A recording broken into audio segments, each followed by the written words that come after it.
There's a specific day when kettlebell swing results start becoming visible to other people. Not to you, you're too close to your own body to notice gradual change. But to people who see you periodically, a coworker you see weekly, a family member you visit monthly. And according to the pattern I've seen across hundreds of people's transformation timelines, that day is remarkably consistent. I'm going to tell you exactly when it happens, and more importantly, what's actually happening inside your body in the weeks leading up to that moment. How long does it take to see results from kettlebell swings? This question gets asked constantly, and most answers are frustratingly vague. Soon, it depends. Everyone's different. These aren't wrong, but they're not actually helpful. Today, I'm giving you the specific week-by-week breakdown of what's happening physiologically, when each type of result becomes measurable, and when it becomes visible to the naked eye, both yours and other people's. Hey everyone, welcome back to the channel. In the next 12 minutes, we're going through an actual timeline. Week by week, what's changing inside your body, when you'll feel it, when you'll see it on a scale or tape measure, and when other people will start noticing. But first, I need to explain why this question is actually more complex than it seems. Because results aren't a single thing. Let's get into it. Why this question is more complicated than it seems. Here's the fundamental issue with answering how long until results. Results isn't one thing. When someone asks this question, they're usually thinking about visible body composition change. But kettlebell swings produce at least 6 distinct categories of results, and each one follows a completely different timeline. There's neurological adaptation, which is essentially your nervous system learning the movement pattern efficiently. There's cardiovascular adaptation, your heart and lungs becoming more efficient. There's metabolic adaptation, changes in how your body uses energy. There's muscular adaptation, actual changes in muscle tissue. There's connective tissue adaptation, changes in your tendons and ligaments. And there's visible body composition change, the thing most people are actually asking about. Each of these follows its own timeline, based on different biological mechanisms with different speeds of adaptation.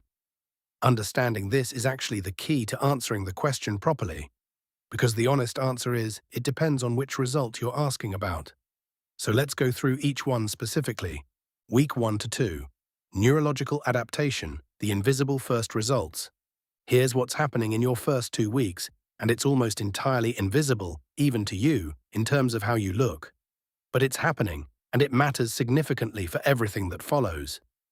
When you first start swinging a kettlebell, your nervous system doesn't yet know the most efficient way to perform this movement. Your brain is sending signals to multiple muscle groups, but the coordination, the timing, the sequencing of when your glutes fire relative to your hamstrings relative to your core isn't yet refined. This is why your first sessions often feel clumsy or inefficient, even if you're not necessarily sore afterward. Your body is using more energy and more muscle activation than necessary because the movement pattern hasn't been refined yet. Research on motor learning shows that this neurological refinement happens remarkably quickly compared to other adaptations. Within the first 1 to 2 weeks of consistent practice, your nervous system begins creating more efficient pathways for this specific movement. This is sometimes called the skill acquisition phase, and it's actually responsible for a significant portion of the strength improvements people notice early in any new exercise before any actual muscle growth has occurred. What you'll notice during this phase: the movement starts feeling smoother, more natural. You're able to use slightly more weight or do slightly more reps with the same level of perceived effort, not because you've gotten stronger in the traditional sense, but because you're now performing the movement more efficiently. Your heart rate during a given set might be slightly lower than your first session, because you're wasting less energy on inefficient movement patterns. This is genuinely your first result, even though nobody can see it, including you when you look in a mirror. Week 2 to 4, initial cardiovascular adaptation begins. Around the 2 to 4 week mark, you'll start noticing something specifically related to your breathing and recovery during sessions. This represents your cardiovascular system beginning to adapt to the demand you're placing on it. Here's what's happening physiologically. Your heart is becoming slightly more efficient at pumping blood per beat, called stroke volume. Your body is becoming marginally better at extracting and using oxygen from your blood. Your capillary density, the network of tiny blood vessels that deliver oxygen to your working muscles, begins to slightly increase, though this is a slower process that continues well beyond this time frame.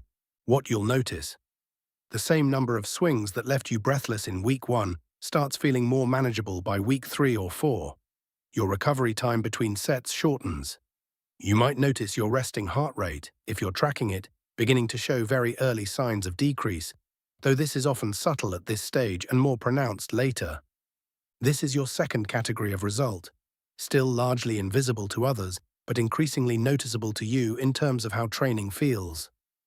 Week 3 to 6, the strength plateau breakthrough and early metabolic shifts. This is where things start getting interesting and where many people experience what feels like a breakthrough moment. By week 3 to 6, you've combined improved neurological efficiency with early cardiovascular adaptations, and your body is now ready to handle more challenging work. This is typically when people increase their kettlebell weight for the first time, or significantly increase their rep count or duration. This isn't coincidental timing, it's your body signaling that it's adapted enough to handle progression. Simultaneously, metabolic adaptations are beginning. Research on high-intensity, explosive training like kettlebell swings shows that consistent training in this style begins improving insulin sensitivity and glucose metabolism within this time frame. Your body is becoming more efficient at using the food you eat for energy and recovery, rather than storing excess as fat. What you'll notice: you might notice your clothes feeling slightly different, not necessarily dramatically, but a slight difference in how things fit, particularly around your midsection. This is often the very first hint of body composition change, though it's frequently subtle enough that you might attribute it to imagination or different laundry detergent before you're confident it's real. Some people also report subtle changes in energy levels during this window, often related to improving insulin sensitivity and more stable blood sugar levels throughout the day. Week 6 to 8, the first visible changes and the measurement milestone. This is typically when changes become measurable on standard tracking tools, even if they're not yet dramatically visible to others.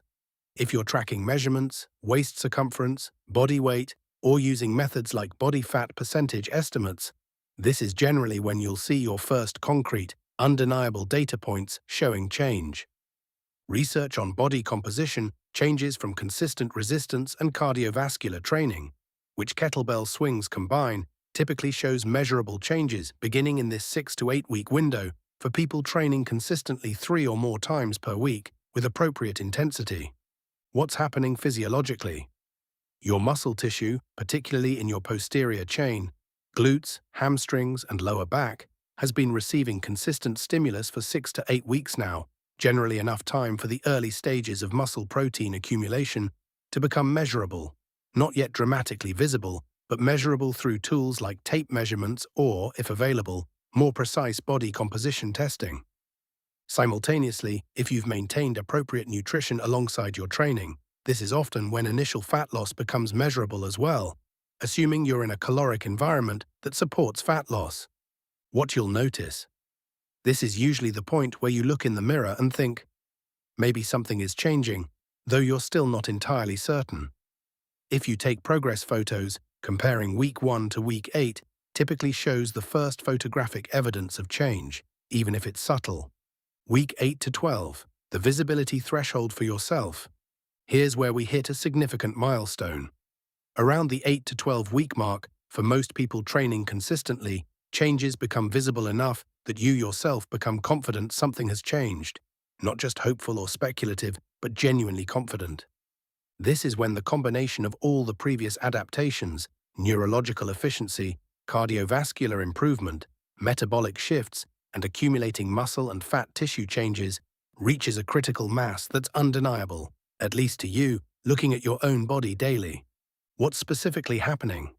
Your posterior chain development, glutes and hamstrings particularly, from the repeated hip hinge pattern, has had 3 months of consistent stimulus, generally enough for noticeable shape and tone changes in these areas.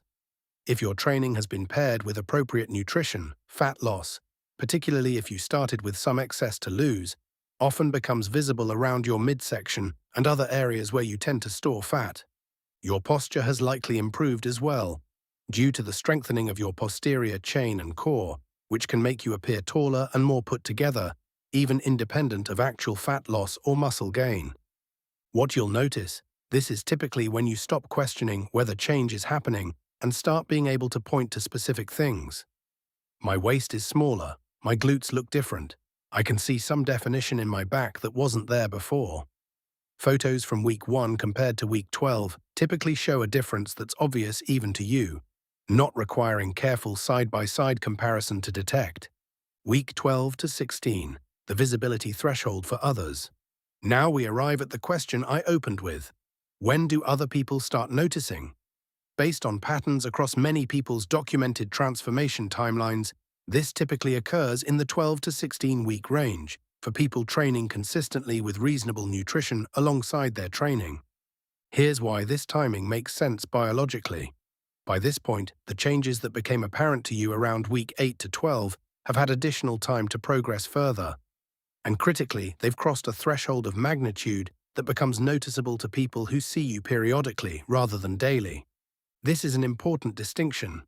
People who see you every single day, like a partner you live with, often notice changes later than people who see you intermittently, like a friend you see monthly, or a coworker you primarily interact with through video calls and only occasionally see in person. This seems counterintuitive, but it's a well-documented psychological phenomenon. Gradual change is harder to detect when you're observing it continuously, because each day's change is imperceptibly small compared to the day before. But someone who hasn't seen you in a month is comparing 2 snapshots with 12 weeks of cumulative change between them, making the difference much more apparent. This is exactly why the comment, "Have you lost weight?" or "You look different," "Has something changed?"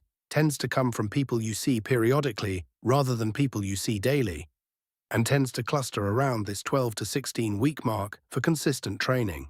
What's happening at this stage? Your body composition changes have become significant enough to alter your overall silhouette, not just small details visible only up close. Your posture improvements are now consistent and have become your new normal, rather than requiring conscious effort.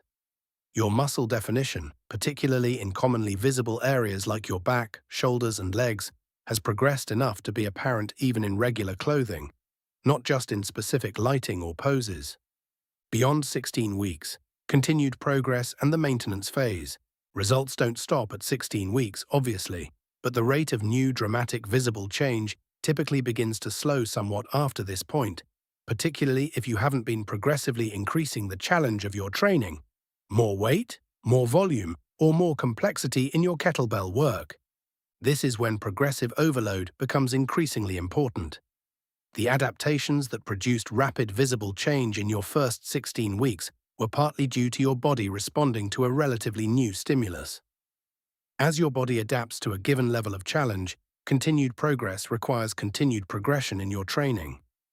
For people who do continue progressing their training appropriately, results continue, often shifting from primarily being about initial body composition change to being about continued strength development, more refined muscle definition, and improvements in performance metrics, like how much weight you can swing, how many reps you can complete, or how you perform in more advanced kettlebell movements beyond basic swings. What determines your specific timeline? Now, everything I've described represents a reasonably typical pattern based on consistent training. But your specific timeline will be influenced by several factors. Your starting point matters significantly. Someone starting from a more sedentary baseline often sees changes more rapidly in the early weeks than someone who's already relatively fit and is adding kettlebell swings to an already developed fitness routine, simply because there's more room for rapid initial adaptation. Your consistency matters enormously. Everything I've described assumes training at least 3 times per week, consistently, without significant gaps. Training once a week or training inconsistently with multiple missed weeks will significantly extend every timeline I've described, sometimes dramatically. Your nutrition matters significantly for the visible body composition aspects specifically, though not for the neurological, cardiovascular, or strength-related adaptations, which occur regardless of nutritional status, assuming basic adequate nutrition. Your intensity matters. Swings performed with insufficient weight or insufficient explosive intent will produce slower results across nearly every category we've discussed, because the stimulus driving these adaptations is reduced. Your genetics play some role, though research suggests this factor is often overestimated by people looking for explanations for slower progress, when inconsistency or insufficient intensity are more commonly the actual limiting factors. How to actually track your own timeline. Here's what I want you to do, given everything we've just covered. Don't just wait and hope to notice change.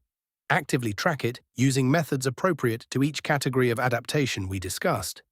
For the early neurological and cardiovascular adaptations, weeks 1 through 4, keep a simple training log noting how many reps you complete, what weight you're using, and a subjective rating of how difficult the session felt. You'll see this improving even before any visible body changes occur. For the metabolic and early body composition changes, weeks 4 through 8, take your measurements now, even if you've already started. Waist circumference, hip circumference, and body weight. Measured consistently, same time of day, same conditions, weekly. Take a photo today, in consistent lighting, consistent pose, minimal clothing that allows you to see your actual shape. Take another in 4 weeks, then 8 weeks, then 12 weeks, then 16 weeks. This systematic photo documentation is often the single most convincing piece of evidence for your own progress, because it removes the day-to-day comparison bias that makes gradual change hard to detect.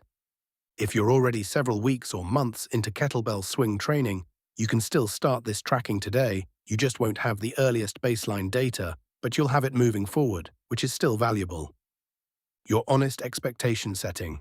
Here's my final point on this topic. Setting honest expectations based on this realistic timeline actually helps people stick with training far more than vague promises of quick results that don't materialize as quickly as marketing suggests. If you understand that meaningful, visible to you results typically emerge around 8 to 12 weeks, and visible to others results typically emerge around 12 to 16 weeks, with consistent training, you're far less likely to quit at week 3 or 4 out of frustration that nothing seems to be happening, when in reality, the invisible neurological and cardiovascular adaptations are very much occurring, setting the foundation for the changes that will become apparent soon after. If you've started a kettlebell swing routine, or you're about to start one after watching this video, drop a comment with your start date. I'd genuinely like to see, in the comments over the coming weeks and months, how closely your own experience matches this general timeline, or where it differs and why. And if you want detailed breakdowns of specific protocols for each phase of this timeline, what to focus on in weeks 1 through 4 versus weeks 12 through 16, smash that subscribe button and turn on notifications. How long does it take to see results from kettlebell swings? Invisible neurological results within 1 to 2 weeks. Cardiovascular improvements you'll feel by week 2 to 4. Early metabolic shifts and the first subtle hints around week 3 to 6. Measurable changes by week 6 to 8.